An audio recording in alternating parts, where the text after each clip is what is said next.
Welcome to the Bengal cop Akash YouTube channel. আজকে Arjun GK সিরিজের foundation কোর্সের স্ট্যাটিক জিকের পরবর্তী ক্লাস। আজকের টপিক হলো তোমাদের ছদ্মনাম। তো ছদ্মনাম এই চ্যাপ্টারটি খুবই গুরুত্বপূর্ণ একটি চ্যাপ্টার। তা শুরু করার আগে আমি বলতে চাই যে কীভাবে তোমাদের কোশ্চেন করবে। তোমাদের কোশ্চেন করবে হলো লেখকের ছদ্মনাম দেওয়া থাকবে, বলবে লেখকের অরিজিনাল নাম, আসল নাম কি, বা এই টাইপের ভাবে বেশি কোশ্চেন করে যে লেখকের নাম দেওয়া থাকে এবং তার ছদ্মনাম জানতে চায়। যেমন বলবে যে প্রমোদ চৌধুরীর ছদ্মনাম নিম্নোক্ত কোনটি, তো সঠিক উত্তর হবে বীরবল। এরকমভাবে আমাদের এটা করতে হবে। তো আমি সুন্দর করে পিপিটি বানিয়ে দিয়েছি। আর যেগুলো ছদ্মনাম শুরু করলে শেষ হবে না, কিন্তু যেগুলো বারবার পরীক্ষায় আসে এবং গুরুত্বপূর্ণ, তো আমি সব ইনক্লুড করেছি। আমি মনে করি ছদ্মনামের কোশ্চেন এর থেকে বাইরে আসবে না, বিশেষত পুলিশ পরীক্ষায় তো একেবারেই আসবে না। তো শুরু করা যাক। ছদ্মনাম বাই বেঙ্গল কপ আকাশ। তো এক পাশে আমাদের থাকবে নাম, লেখকের আসল নাম, এবং অপর পাশে থাকবে তাদের ছদ্মনাম। তো বললাম কীভাবে কোশ্চেন করে, তো পরপর আসবে। এবার অচিন্ত কুমার সেনগুপ্ত কি ছদ্মনামে লিখতেন? নিহারিকা দেবী। কোশ্চেন আসবে নিহারিকা দেবী কার ছদ্মনাম? অচিন্ত কুমার সেনগুপ্ত। এটা আমি ডবল স্টার দিয়েছি কারণ এটি খুবই গুরুত্বপূর্ণ, এটা বারবার কোশ্চেন পরীক্ষায় এসেছে। তোমাদের কিন্তু যেগুলো ডবল স্টার দেওয়া থাকবে বা যেগুলো স্টার দেওয়া থাকবে সেগুলো একদম তটস্থ করে রাখতে হবে। আর যেগুলো এই আমার যেই পিপিটি যেগুলো গুরুত্বপূর্ণ শুধু সেগুলোই রাখা, ফলস্বরূপ কোনোগুলো বাদ দেওয়া যাবে না। বাদ দিলে ভাববা তোমরা সমস্যায় পড়বে, ঠিক আছে? এগুলো একটা বাদ দেওয়া যাবে না, সবই গুরুত্বপূর্ণগুলি আমি দিয়েছি। তো অচিন্ত কুমার সেনগুপ্তের ছদ্মনাম কি? নিহারিকা দেবী। পরবর্তীতে আমাদের ঈশ্বরচন্দ্র বিদ্যাসাগর, এর ছদ্মনাম কি? কদাচিৎ উপযুক্ত ভাইপো বা কদাচিৎ উপযুক্ত ভাইপোষ্যও আসে। আন্নাদাস শঙ্কর রায়, লীলাময় রায়, পরীক্ষা এসেছে ডবল স্টার। লীলাময় রায় কার ছদ্মনাম? আন্নাদাস শঙ্কর রায়ের। প্রমোদ চৌধুরী, বীরবল, এটা বারবার আসে। যারা দীর্ঘদিন ধরে পড়ছে পুলিশের জন্য তারা বুঝতে পারবে যে এই কন্টেন্টের মূল্য কী। তারা জানে, তারা পরীক্ষা হলে এই কোশ্চেনগুলো পেয়েছে। ফলে আমি সহজে তোমাদেরকে একদম যে তোমরা যে প্রথম দিক থেকে সঠিকভাবে পড়াশোনা শুরু করো, সঠিক জিনিস পড়ো, তার দিশা আমি দেখাচ্ছি। এর পিপিটি তোমরা পেয়ে যাবা আমার এই চ্যানেলে আমার যে অর্জুন সিরিজের ভিডিও, তার ডেসক্রিপশানে আমি আমার টেলিগ্রাম চ্যানেলের লিঙ্ক দিয়ে দিচ্ছি তোমাদেরকে। তোমরা ওখানে জয়েন করবা এবং জয়েন করার পরে আমি ভিডিও পাবলিশ করার পরে এর পিপিটি আমি দিয়ে দেবো, তা তোমরা নিজেরা বাড়িতে নোট করতে পারবে, ঠিক আছে? তো পিপিটিও পেয়ে যাবা, খুব সুন্দরভাবে পড়তে পারবা, একদম সুন্দরভাবে আমি পড়াচ্ছি। তাহলে বীরবলের ছদ্মনামকে, বীরবল কার ছদ্মনাম? প্রমোদ চৌধুরী। নবকুমার কবিরত্ন কার ছদ্মনাম? সত্যেন্দ্রনাথ দত্ত। সুনীল গঙ্গোপাধ্যায়ের নীলরোহিত, এবং আরেকটি আছে সনাতন পাঠক। তো সুনীল গঙ্গোপাধ্যায়ের নীলরোহিতটি পরীক্ষায় বারবার এসে গেছে।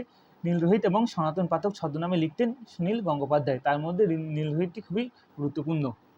পরবর্তী শৈলেশ দে, বহুরূপী। মনীশ ঘটক, যুবেন নাস। নারায়ণ গঙ্গোপাধ্যায় ছদ্মনাম সুনন্দ। নারায়ণ গঙ্গোপাধ্যায় ছদ্মনাম কি? সুনন্দ।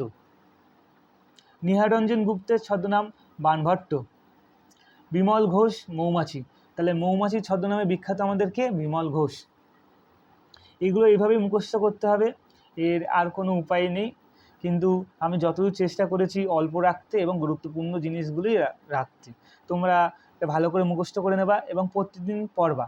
একদিনে মুখস্থ করলে হবে না, প্রতিদিন পড়তে হবে, তাতে পুরো মাথায় গেঁথে যাবে। আর পরীক্ষায় কিন্তু পাবা, মেন্সে থাকবে। মেন্সে যে চ্যাপ্টার থেকে কোশ্চেন আসতে পারে, তো আমি সেই সব চ্যাপ্টারে আগে কমপ্লিট করছি। এবং আপকামিং যারা WP, KPSI, WPSI, PSC clerkship সকল পরীক্ষা দেবে, তাদের জিকের ভয় কেটে যাবে। এইসব জিকে কোথা থেকে আসে কেউ জানে না, কেউ পড়ে না সেইভাবে। কিন্তু আমি এই যে বাংলা সাহিত্য আমি নিজে চর্চা করি, ফলে আমি সুন্দরভাবে আপনাদের ভিডিও বানিয়ে দিচ্ছি। বঙ্কিমচন্দ্র চট্টোপাধ্যায়ের ছদ্মনাম কমলাকান্ত। তা কমলাকান্ত কার ছদ্মনাম? বঙ্কিমচন্দ্র চট্টোপাধ্যায়। শরৎচন্দ্রের অনিলা দেবী, এটি কোশ্চেন এসে গেছে, 3টে স্টার আমি দিয়েছি যেহেতু। তা অনিলা দেবী কার ছদ্মনাম? শরৎচন্দ্র চট্টোপাধ্যায়। মহেশ্বরা দেবী হলো সুমিত্রা দেবী।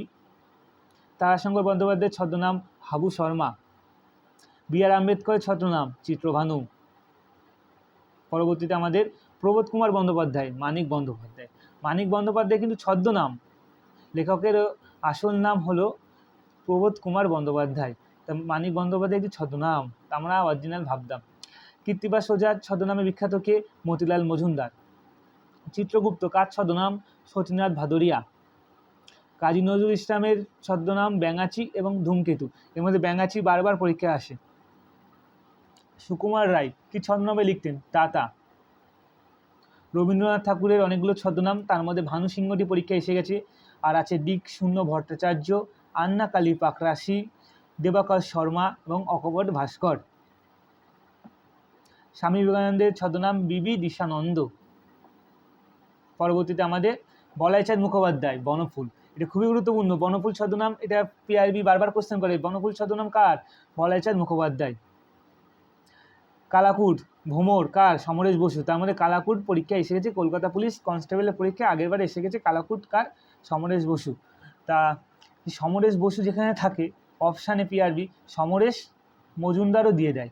তো সমরেশ বসু যেখানে থাকে সেখানে অপশানে পিআরবি সমরেশ মজুমদার দিয়ে দেয়। তো এই দুটো জিনিস কিন্তু ঠিক রাখতে হবে তোমাদের, যে সমরেশ বসু কার ছদ্মনাম এবং সমরেশ মজুমদার। তাহলে আমরা পড়লাম কি? সমরেশ বসুর ছদ্মনাম কালাকুট। পরবর্তীতে আমাদের বিভূতিভূষণ বন্দ্যোপাধ্যায়, কশ্চিৎপুর। বিমল ঘোষ মৌমাছি, মৌমাছি কার ছদ্মনাম? বিমল ঘোষ। বনফুল কার? বলাইচাঁদ মুখোপাধ্যায়। এগুলো গুরুত্বপূর্ণ সব, স্টার দেওয়া। নিহারঞ্জন গুপ্ত বাণভট্ট। রাজশেখর বসু পরশুরাম, বারবার পরীক্ষা আসে। পরশুরাম ছদ্মনাম কার? রাজশেখর বসুর। ডিরোজিও জুভেনিস। অবনীন্দ্রনাথ ঠাকুর রসুন আলী। রসুন আলী কার ছদ্মনাম? অবনীন্দ্রনাথ ঠাকুর। অবনীন্দ্রনাথ ঠাকুর কিন্তু আমাদের বাংলায় অঙ্কন চিত্রে কিন্তু গুরুত্বপূর্ণ ভূমিকা আছে। শরদিন্দু বন্দ্যোপাধ্যায় চন্দ্রহাস। অজয় বসু সব্যসাচী। তো সব্যসাচী ছদ্মনামে কে বিখ্যাত? আমাদের Ajay Basu. Raja Rammohan Roy friend to truth. পরবর্তীতে হলো Utpal Dutt, Rafiqul Islam. Bard of the heaven Shakespeare. তাহলে শেক্সপিয়ারের ছদ্মনাম কি? Bard of the heaven. না, এটা একটু উল্টো লেখা হয়ে গেছে। এটা শেক্সপিয়ার ছদ্মনাম হলো আমাদের বার্ড অফ দ্য হেভেন। তো শেক্সপিয়ার কি ছদ্মনামে লিখতেন? Bard of the heaven. আর জন কিটস কি ছদ্মনামে লিখতেন? ওয়াই। এই শেক্সপিয়ার এটা একটু উল্টো দেওয়া হয়ে গেছে, এখানে নামের জায়গায় ছদ্মনাম দেওয়া হয়ে গেছে। তারপর দেখে নেবেন তোমরা তো দেখেই তো বোঝা যাচ্ছে, তোমরা বুঝে যাবা যে বার্ড অফ দ্য হেভেন কার ছদ্মনাম? শেক্সপিয়ারের। আর উৎপল দত্তের ছদ্মনাম কি? রফিকুল ইসলাম। জন কিটসের ছদ্মনাম কি? ওয়াই। সুবোধ ঘোষ কালপুরুষ। গণেশ বাসুদেব যোশী, জিবি যোশীর ছদ্মনাম কাকা সাহেব। এবার আসি কিছু গুরুত্বপূর্ণ তথ্য।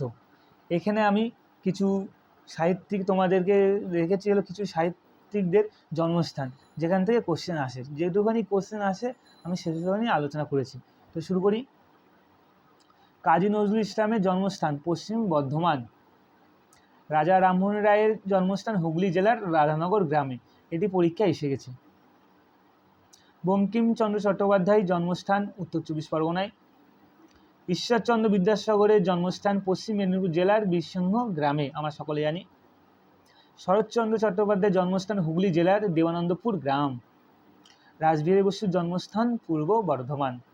এই হলো তোমাদের আজকের ছদ্মনামের ভিডিও। খুবই অল্প সময়ের মধ্যে যেগুলো পরীক্ষায় আসে সেই কন্টেন্ট দেওয়ার আমি চেষ্টা করলাম। আশা করি তোমাদের এটা ভালো লাগবে, আমার যে এই মেহনত তোমাদের ভালো লাগবে। মেন্সে খুবই হেল্পফুল হবে জিকে ক্লাসগুলি। আমি মেন্সের আগে সকল জিকে কমপ্লিট করার চেষ্টা করব, এবং এই ভিডিও যদি ভালো লাগে এবং হেল্পফুল মনে হয় তোমাদের বন্ধুদের অবশ্যই শেয়ার করবে যে একটা মাস্টার এত সুন্দরভাবে জিকে পড়াচ্ছে, শেয়ার করবে। লাইক তো করবেই, আর ভিডিওটি কন্টেন্ট কেমন লেগেছে আমাকে কমেন্ট করবে। আর আমার এই ভিডিওর নিচে টেলিগ্রামের লিঙ্ক পেয়ে যাবেন আপনারা, তো ওখানে জয়েন হয়ে যাবা। ওখানে আমি সব পিপিটি দিয়ে দেবো, হোয়াটসঅ্যাপ গ্রুপও লিঙ্ক দেয় এবং আমার ইমেল আইডিও দেওয়া। আর কীভাবে মাঠ পাস করতে হবে সেই ভিডিও আমি বানিয়ে দিচ্ছি, তার লিঙ্ক আমি তোমাদের দিয়ে দেবো ডেসক্রিপশানে। না দেওয়া থাকলে আমার চ্যানেলে যাবা, চ্যানেলে গিয়ে আমি প্লে লিস্ট দেখবো, আমি বানিয়ে দিয়েছি। তো আজকে একটুখানি ছদ্মনাম শেষ হয়ে গেল, খুবই অল্প সময়ের মধ্যে ছদ্মনাম শেষ করে দিলাম। গুরুত্বপূর্ণ যেগুলো জিজ্ঞাসা করে এর বাইরে পিআরবি কোশ্চেন করবে না, এটা আমার দৃঢ় বিশ্বাস। তো পরবর্তী ভিডিওয়ে আমি অন্য কোনো টপিক নিয়ে তোমাদের সামনে উপস্থাপন করব। তোমরা ভালো থেকো, পড়তে থাকো। এখন বর্তমানে তোমরা দৌড়াতে থাকো, সকালবেলা দৌড়াতে হবে কিন্তু সামনে পিএমডি পিএটি। তো এই বলে রাখলাম, পরে এক ভিডিওয়ে আমার সাথে দেখা হবে তোমাদের।